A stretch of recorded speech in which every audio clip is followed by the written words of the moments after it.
अस्सलाम वालेकुम everyone, welcome back to my channel और मैंने एजुकेशन। तो आज हम अपना कंटिन्यू करेंगे फाइनेंशियल अकाउंटिंग। फाइनेंशियल अकाउंटिंग की लास्ट वीडियो में हमने सॉल्व किया था 26.8 क्वेश्चन, जो कि हमारा डेप्रिसिएशन का टॉपिक चल रहा है। और 26 चैप्टर थोड़ा हमारा लेंदी है, जिसमें सवाल कुछ ज़्यादा हैं और इसके आगे भी अभी सवाल 26.9 के बाद भी मौजूद हैं। तो उसमें हमने डेप्रिसिएशन मेथड से सवाल सॉल्व किए थे, जो कि हमारा स्ट्रेट लाइन मेथड और रिड्यूसिंग बैलेंस मेथड हम यूज़ करते हुए आए हैं। लेकिन लास्ट में कुछ क्वेश्चंस में हमने खाली रिड्यूसिंग बैलेंस के जरिए वर्ड प्रॉब्लम सॉल्व किए थे। आज का जो क्वेश्चन है 26.9 वो भी कुछ इसी तरीके से। इसमें बेसिकली हमें बैलेंस शीट बनानी, लेकिन वो आपको एक वर्ड प्रॉब्लम टाइप दिया हुआ है, जिसको सॉल्व करते हुए आपको बैलेंस शीट बनाकर देनी है आइवर इंस नाम के, या तो ये कंपनी या तो किसी बंदे का नाम है। तो फर्दर हम सवाल जब रीड करेंगे तो देखते हैं उसमें क्या रिक्वायरमेंट है। सबसे पहले मैं आपको दिखा देता हूँ ये स्ट्रक्चर हमारा बैलेंस शीट का जो हमेशा से रहता है। सबसे पहले में आपका कंपनी का नाम या जिसके लिए आप बना रहे हैं उसका नाम आएगा, दूसरे में आप बैलेंस शीट मेंशन करेंगे और तीसरे में आप बताएंगे कौन सी डेट पे आप बना रहे हैं, कौन सी डेट के लिए बना रहे हैं। उसके बाद आप एक साइड पे एसेट्स निकालते हैं, एक साइड पे लायबिलिटीज और कैपिटल्स को कैलकुलेट करते हैं। दोनों का सम अगर इक्वल आ जाता है तो हम कहते हैं हमारी बैलेंस शीट बिल्कुल परफेक्ट है और बिजनेस भी बिल्कुल परफेक्ट चल रहा है। तो सवाल को शुरू करते हैं। सबसे पहले रीड कर लेते हैं कि 26.9 हमसे क्या कह रहा है। आइवर इंस has supplied you with the following information: cash, fixtures, balance at bank, stock, debit, creditors. अब आप यहाँ पे देख सकते हैं कि हमारे पास दो टाइप के डेटा दिए हुए हैं, एक 1 अप्रैल 20x7 का और एक 31 मार्च 20x8 का। ठीक है। और during the year to 31 March 20x8 Ivor withdrew 11,400 pounds from the business for private purposes. In November 1996, Ivor received a legacy of 18,000 pounds, which he paid into the business bank account. Ivor agrees that 600 pounds should be provided for depreciation of fixtures and 200 pounds for doubtful debt. Required क्या है? Prepare a balance sheet as at 31st March 20x8, which clearly indicates the net profit for the year. हमें balance sheet बनानी है 31 March 20x8 की, जो clearly show करे आपका net profit भी। यानी आपको नेट प्रॉफिट निकालने के लिए जो हम प्रॉफिट एंड लॉस अकाउंट जो बनाते थे, जिसको हम trading and profit and loss account भी कहते हैं, इनकम स्टेटमेंट भी कहते हैं, वो उसके बिना ही हमें नेट प्रॉफिट निकालना है। जिसको अगर आपने पुरानी वीडियोस किसी ने मेरी देखी हैं तो उसको याद होगा, हमने एक मेथड अप्लाई किया था जिसका फॉर्मूला आपको नीचे नज़र आ रहा होगा। Net profit is equals to closing net assets minus opening net assets plus drawings minus capital introduced. हमारा जो बेसिक जो इनकम स्टेटमेंट में नेट प्रॉफिट का फॉर्मूला होता है वो आपको पता होगा कि ग्रॉस प्रॉफिट को अगर आप एक्सपेंसेस उसमें से माइनस कर देते हैं तो आपका पास नेट प्रॉफिट आ जाता है। लेकिन अगर आपके पास ना तो कॉस्ट ऑफ गुड्स सोल्ड हो, ग्रॉस प्रॉफिट निकालने के लिए कोई चीज़ ना हो, ना सेल्स दी हुई हो, ना परचेजेस दी हुई हो, ना एक्सपेंसेस दिए हुए हो, तो आप कैसे निकालेंगे नेट प्रॉफिट? तो उसका एक दूसरा हमने फॉर्मूला बनाया था, जो कि था क्लोजिंग नेट एसेट्स। यानी आपकी जो क्लोजिंग जो कैपिटल होगा जिस वक्त आप बना रहे हैं, बेसिकली उस क्लोजिंग आपके कैपिटल्स जो होगा और उसको सब्ट्रैक्ट कर देंगे जो ओपनिंग में आपको दिए हुआ होगा कैपिटल। और अगर कैपिटल नहीं दिया हुआ तो उसको कैलकुलेट कर सकते हो आप। सारे एसेट्स को प्लस कर दो, उसमें से क्रेडिटर्स को, लाइबिलिटीज़ को माइनस कर दो, तो आपके पास जो है ड्राइंग कैपिटल आ जाता है। उसके बाद ड्राइंग्स को उसमें ऐड करना है। ड्राइंग्स आपकी यानी कैपिटल में से अगर आप कोई पैसे विड्रू करते हो तो उसको ड्राइंग्स कहते हैं, और उसमें से माइनस कर देना है। अगर उस दरमियान आपके जो आप जिसकी बैलेंस शीट बना रहे हैं, अगर उस दरमियान कोई कैपिटल नया इंट्रोड्यूस हुआ है तो आप उससे माइनस कर दो। तो नेट प्रॉफिट इस तरह निकलता है। अभी हम फर्दर सवाल सॉल्व करेंगे तो आपको समझ आ जाएगा। तो शुरू करते हैं। तो हमें सबसे पहले जो है बैलेंस शीट में हेडिंग्स डालनी होती है, जो कि हमारे यहाँ पे दिया हुआ है कि हमें किसके लिए बनानी है, आइवर इनिस की। तो मैं यहाँ पे आइवर इनिस ही लिख दूंगा, ठीक है। और यहाँ पे मैं लिख दूंगा बैलेंस शीट एज एट, और हम ये कब की बना रहे हैं, 31 मार्च 20x8। तो मैं वही डेट मेंशन कर दूंगा यहाँ पे, ठीक है। अब इस साइड पे जो आपके लेफ्ट हैंड वाली साइड है, सबसे पहले आपके आते हैं ऊपर करंट एसेट्स। करंट एसेट्स मैंने आपको बताया है पुरानी वीडियोस में, वो जो 12 महीने से अंदर वाले जो चेंजेस जिसमें होती रहती है, जैसे कि आपके कैश है जिसमें रोज़मर्रा चेंजेस आते रहते हैं, बैंक अकाउंट हो गया। अब आपके जो फिक्स्ड एसेट होते हैं उसमें आपके फिक्सचर्स आ जाते हैं, या फिर आपके पास जो है कार आ जाती है। ये सारी चीज़ें जो हैं आपके पास लॉन्ग टर्म एसेट्स में आ जाते हैं, जिसको आप फिक्स्ड एसेट भी कहते हो। क्योंकि 12 आप अगर आप गाड़ी लेते हैं तो इसलिए इस नीयत से नहीं लेते कि मैं 1 महीने बाद बेच दूंगा, नहीं, आप उसको ना 1 साल से ऊपर तक भी अपने पास रख सकते हैं एसेट्स को। ज़्यादातर लोग इसीलिए रहते हैं गाड़ी लॉन्ग टर्म के लिए। तो करंट एसेट्स में अगर हम देखें, सबसे पहले हमारे पास यहाँ पे कैश गिवन है, तो कैश में लिख लेता हूँ। ठीक है। अब चूँकि मैं जो हूँ ये बना रहा हूँ 31 मार्च 20x8 की, तो मुझे जो डेटा लेना पड़ेगा वो वाला लेना पड़ेगा जो मेरे पास ये राइट हैंड साइड पे दिया हुआ है।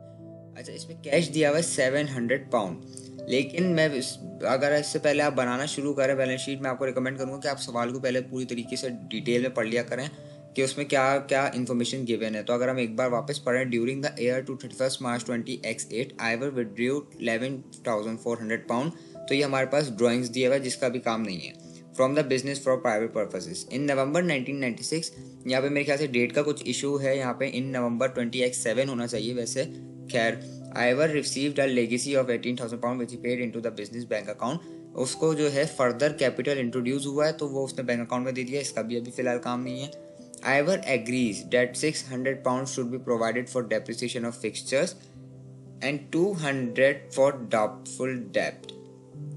ठीक है, तो आइवर ने एग्री किया कि 600 पाउंड जो है प्रोवाइड करने चाहिए डेप्रिसिएशन के तौर पे फिक्सचर्स के, तो यानी आपको फिक्सचर्स में से इस वैल्यू को सब्ट्रैक्ट करना होगा, and 200 pound for doubtful debts, तो ये आपके जो डेप्टर्स होते हैं उसमें से हमारे को 200 वैल्यू सब्ट्रैक्ट करनी होगी। ठीक है, तो ये हम जो है फिलहाल कैश हमारा वही रहेगा, 700 पाउंड दिया हुआ था तो हम यहाँ पे सिंपल 700 लिख देंगे। उसके बाद अगली जो हमारे पास करंट एसेट है वो है हमारे पास बैलेंस एट बैंक, तो मैं बैलेंस एट बैंक जिसकी वैल्यू मेरे पास गिवन है 8,320। ठीक है, और उसी के साथ अगली अगर हम देखें हमारे पास तो स्टॉक भी आपका करंट एसेट में आता है क्योंकि उसमें भी चेंजेस आते रहते हैं। 19,000 उसकी वैल्यू है, और मैं यहाँ पे आप स्टॉक को इन्वेंट्री भी बोल सकते हैं। ठीक है, इसी के साथ अगला है हमारे पास जो डेप्टर्स, उसमें भी वैल्यूज में चेंजेस आती रहती हैं। अब हाँ, मैंने जो आपको बताया था 200 फॉर डाउटफुल डेब्ट्स, तो आपने जो है अब 31 मार्च की बना रहे हैं और उसके दरमियान ये सारी चीज़ें परफॉर्म हुई है, तो आप अब जो है नई वैल्यू लिखेंगे सब्ट्रैक्ट करने के बाद। आप 4640 नहीं लिखेंगे, आप लिखेंगे 4440, 200 उसमें से सब्ट्रैक्ट कर देंगे जो उन्होंने डाउटफुल डेट हमारे को बताया हुआ है। ठीक है, और 4440 मैं सॉरी यहाँ पे लिख रहा हूँ, तो इसको मैं लिख देता हूँ डेप्टर्स 4440। ठीक है, अब इसके साथ अगर आप नीचे देखें तो ये ऑटोमेटिकली कैलकुलेट हो रहा है क्योंकि मैंने इसमें फॉर्मूला लगा हुआ है। इसमें बेसिकली बस ये हो रहा है कि चारों वैल्यूज़ को उसने एडिशन की है, सबको आपस में ऐड कर दिया है, जिसका टोटल सम मेरे पास जो है, मैंने यहाँ पे हेडिंग लिखी हुई ये है हमारे पास टोटल करंट एसेट्स, ये मेरे पास टोटल करंट एसेट्स आ गए। ठीक है, इसको मैं बोल्ड कर देता हूँ। ये टोटल करंट एसेट्स की वैल्यू आ गई 32,460। अब मैंने यहाँ पर निकालना है फिक्स्ड एसेट। फिक्स्ड एसेट हमारे पास कौन से गिवन थे, फिक्सचर्स। तो फिक्सचर्स की वैल्यू जो मेरे पास है वो है 7,600 पाउंड। तो फिक्सचर्स लिख लेते हैं यहाँ पर, फिक्सचर्स 7,600 पाउंड। अब इसके अलावा जो है मुझे कोई और नज़र नहीं आ रहा जो हमारे पास फिक्स्ड एसेट होते हैं। बाकी हमारे पास क्रेडिटर गिवन है जो लाइबिलिटीज़ वाले साइड पे चला जाएगा, तो अब फिलहाल उसका काम नहीं है। तो यहाँ पर मैं जो है लिख देता हूँ टोटल फिक्स्ड एसेट्स, जो कि हमारे पास एक ही गिवन था। इसको भी मैं बोल्ड कर देता हूँ, ऊपर की वैल्यू को भी बोल्ड कर देते हैं। ठीक है, और इसका जो ग्रैंड टोटल आया है, टोटल एसेट्स यानी फिक्स्ड एसेट और करंट एसेट को आपस में जब आप ऐड कर देंगे तो वो टोटल वैल्यू आपकी आई है 40,060 पाउंड। अब आपके जो राइट हैंड साइड पे लाइबिलिटीज़ और कैपिटल का जो सम होता है वो भी आपका 40,060 पाउंड होना चाहिए, जब भी हम बोलेंगे हमारा बिजनेस और हमारा सवाल बिल्कुल परफेक्ट है। तो सबसे पहले लाइबिलिटीज़ में देख लेते हैं हमारे पास कौन कौन सी लाइबिलिटीज़ थी। सबसे पहले तो जो मुझे दिख रही थी वो थी क्रेडिटर्स। तो सबसे पहले तो हम लिखेंगे क्रेडिटर्स, जिसकी वैल्यू हमारे पास थी 8,800 पाउंड, लेटेस्ट वाली। ठीक है, तो लेटेस्ट वाली हमारे पास 8,800 पाउंड। अब देखिए मैंने यहाँ पे एक मिस्टेक कर दिया, अच्छा मैंने पहले ही देख लिया।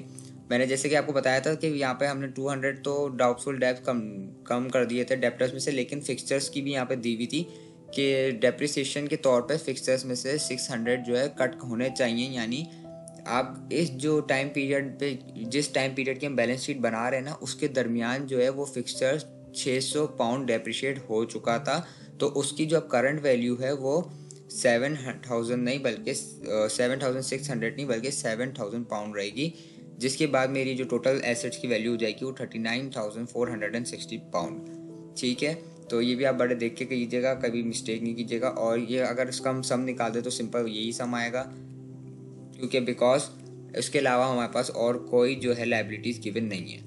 अगर अब हम चलें कैपिटल की तरफ, तो कैपिटल में हम आपको चाहिए होगा ज़्यादा चीज़ें, तो मैं यहाँ पे कैपिटल को कर देता हूँ ऊपर, क्योंकि मुझे एक रो जो है एक्स्ट्रा चाहिए होगी।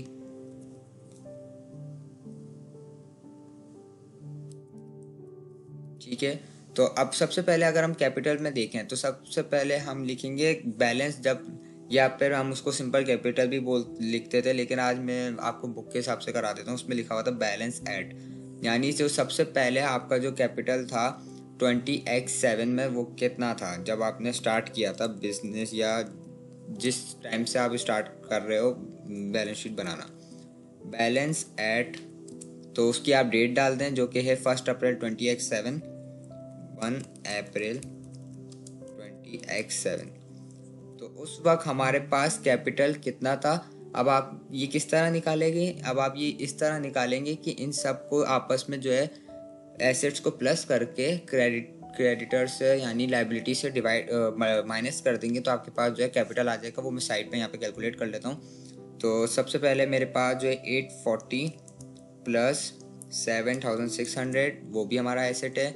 बैंक भी हमारा एसेट है प्लस, और स्टॉक भी हमारा एसेट में आता है जो कि अभी हमने लिखा था, और डेप्टर भी हमारा एसेट में आता है, और हमारा जो ये क्रेडिटर है ये आता है लाइबिलिटी में, तो इसको हम यहाँ पे सब्ट्रैक्ट कर देंगे।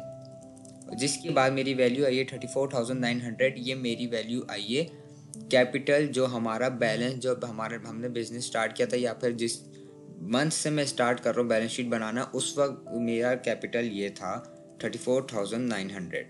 ठीक है, अब सवाल ये है कि इसके बाद क्या फर्दर कोई कैपिटल इंट्रोड्यूस हुआ था इसके अंदर। तो अगर कोई कैपिटल इंट्रोड्यूस हुआ था तो वो जो है हमने इसमें सब्ट्रैक्ट करा देना है। अब सवाल ये है क्या इसके बाद कोई कैपिटल इसमें इंट्रोड्यूस हुआ था। तो जो कि अभी हमने आगे की लाइन पढ़ी थी कि Ivoire received a legacy of 18,000 pound which he paid into the business bank account. तो यानी उसको 18,000 पैसे आए थे जो कि उसने बिजनेस के बैंक अकाउंट में डाल दी, यानी उसके पास कैपिटल इंक्रीज हुआ था, तो कैपिटल इंट्रोड्यूस हुआ था एक तरीके से। तो यहाँ पे मैं कैपिटल इंट्रोड्यूस लिख देता हूँ, जो कि हमारा नेट प्रॉफिट निकालने में फॉर्मूले में काम आएगा, जो कि अभी हमने देखा था। कैपिटल इंट्रोड्यूस कितना इंट्रोड्यूस हुआ है, 18,000 पाउंड। ठीक है, इसके बाद हम जो है यहाँ पर सब्ट्रैक्ट करते हैं, लेस करके हम लिख देते हैं ड्राइंग्स। तो हमारे पास ड्राइंग्स कितनी थी, ड्राइंग्स इन्होंने हमें बताई थी कि during the year I were withdrew 11,400 pound. तो मैं इसको जो है 11,400 पाउंड को ब्रैकेट में लिख देता हूँ, जो इंडिकेट करेगा कि ये जो है अमाउंट सब्ट्रैक्ट हो रही है। ठीक है, इसी के साथ अब फाइनल है मेरे पास नेट प्रॉफिट। तो नेट प्रॉफिट सबसे पहले हम निकाल लेते हैं। नेट प्रॉफिट कैसे निकालेंगे, वो हम निकालेंगे इस फॉर्मूले से जो कि यहाँ पर लिखा हुआ है, closing net assets minus opening net assets plus drawing minus capital introduce. तो एक कैपिटल तो हम निकाल चुके हैं जो कि था ओपनिंग वाले का, जब आपने स्टार्ट किया था। अब हम एक दफ़ा कैपिटल निकाल लेते हैं क्लोजिंग वाले का, जो कि मैं यहाँ पे रफ में निकाल लेता हूँ। तो वो भी इसी तरह निकलेगा, सबको आपस में ऐड करके लाइबिलिटीज से माइनस कर दीजिएगा। 700 प्लस 7,600 प्लस 8,320 प्लस 19,000 प्लस 4,640 और माइनस 880, क्योंकि क्रेडिटर है तो माइनस हो जाएगा। तो ये मेरे पास फाइनल वैल्यू बनी है 31,460। लेकिन चूँकि इसके दौरान वो जो चीज़ें हुई थी, 600 में हमारे डेप्रिसिएशन वाला कटे थे और 200 हमारे डाउटफुल डेब्ट्स कटे थे इसमें से, तो वो भी हम क्योंकि नेट प्रॉफिट निकालना है तो वो भी हमें इसमें से सब्ट्रैक्ट करना पड़ेगा। फाइनल वैल्यू हमारी वही होगी जो इन्होंने हमें पूरा कैलकुलेट करने के बाद आएगी। तो मैं डायरेक्ट इसमें से सब्ट्रैक्ट कर देता हूँ, डायरेक्ट भी आप कर सकते हैं, ये नहीं कि आप उस अमाउंट में कमी करें। तो ये सिंपल आ गई 30,660 पाउंड। होपफुली आपको ये स्टेप क्लियर हो गया होगा। तो ड्राइंग्स उसके बाद जो है हमारे पास ड्राइंग की ज़रूरत है। तो ड्राइंग्स हमारे पास ऑलरेडी है जो कि थे 11,400 पाउंड। और कैपिटल इंट्रोड्यूस भी हमने यहाँ पर लिख लिया जो कि 18,000 पाउंड। तो अब सिंपल हम नेट प्रॉफिट निकाल लेते हैं। नेट प्रॉफिट का फॉर्मूला है क्लोजिंग नेट में से ओपनिंग नेट को माइनस कर दो, यानी क्लोजिंग कैपिटल में से ओपनिंग कैपिटल को माइनस कर दो। तो क्लोजिंग कैपिटल हमारा ये है 30,660, जिसमें से सब्ट्रैक्ट कर दो ओपनिंग वाले को यानी 34,900 पाउंड, और उसमें ऐड कर दो ड्राइंग्स को। तो ड्राइंग्स की वैल्यू है 11,400, और उसमें से सब्ट्रैक्ट कर दो कैपिटल इंट्रोड्यूस जो कि 18,000।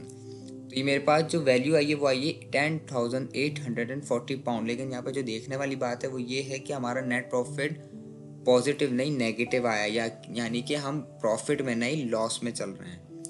ठीक है, तो ये हम नेट लॉस कहलाएगा ये हमारा, नॉट नेट प्रॉफिट। ठीक है, तो अब हम इसको मेंशन किस तरह करेंगे। हम हमेशा जो है नेट प्रॉफिट ऐड करते थे यहाँ पर कैपिटल वाली साइड पे, लेकिन इस बार हम पहली दफ़ा कर रहे हैं जो यहाँ पर लेस करेंगे। तो लेस नेट लॉस, पहली दफ़ा हमने लिखा है नेट लॉस, वरना हमेशा हम फ़ायदा ही कर रहे होते थे। तो और कितने का लॉस हुआ है हमें, 10,840 पाउंड, 10,840 पाउंड। इस बार हमारा बिजनेस नुकसान में गया है। ठीक है, अब हमने यहाँ पे जो है कैलकुलेट करना है। तो 8,800 प्लस 34,900 प्लस 18,000 माइनस 11,400 माइनस 10,840। तो ये देखें, ये मेरे पास फाइनल वैल्यू आ गई है 39,460 पाउंड, जो कि दोनों साइड की इक्वल हो गई है, टोटल एसेट्स भी, टोटल लायबिलिटीज, कैपिटल भी। होपफुली क्वेश्चन आपको क्लियर हो गया होगा। थोड़ा सा ट्रिकी का सा क्वेश्चन था ये, बस इसमें जो मेन ऑब्जेक्टिव था वो नेट प्रॉफिट किस तरह आप कैलकुलेट करेंगे वो था। तो अगर आपको ये फॉर्मूला अच्छे से याद रह जाता है, जो कि एक कॉन्सेप्चुअल अगर आप समझ लें लॉजिक के थ्रू, तो आपको याद रहेगा। सो मैं एक दफ़ा आपको ओवरव्यू दिखा देता हूँ क्वेश्चन का। ये हमारा क्वेश्चन था 26.9, जिसको हमने इस एक फॉर्मूले के थ्रू सॉल्व किया है, जो कि हमने बैलेंस शीट बनाई है। तो उम्मीद करता हूँ आपको क्वेश्चन समझ आ गया होगा। मिलते हैं आप अगली वीडियो में, तब तक के लिए अपना ख्याल रखें, चैनल को सब्सक्राइब कर दें, बेल आइकन को क्लिक कर दें ताकि जब कोई नई वीडियो का नोटिफिकेशन आपको आ जाए। तब तक के लिए अल्लाह हाफिज़।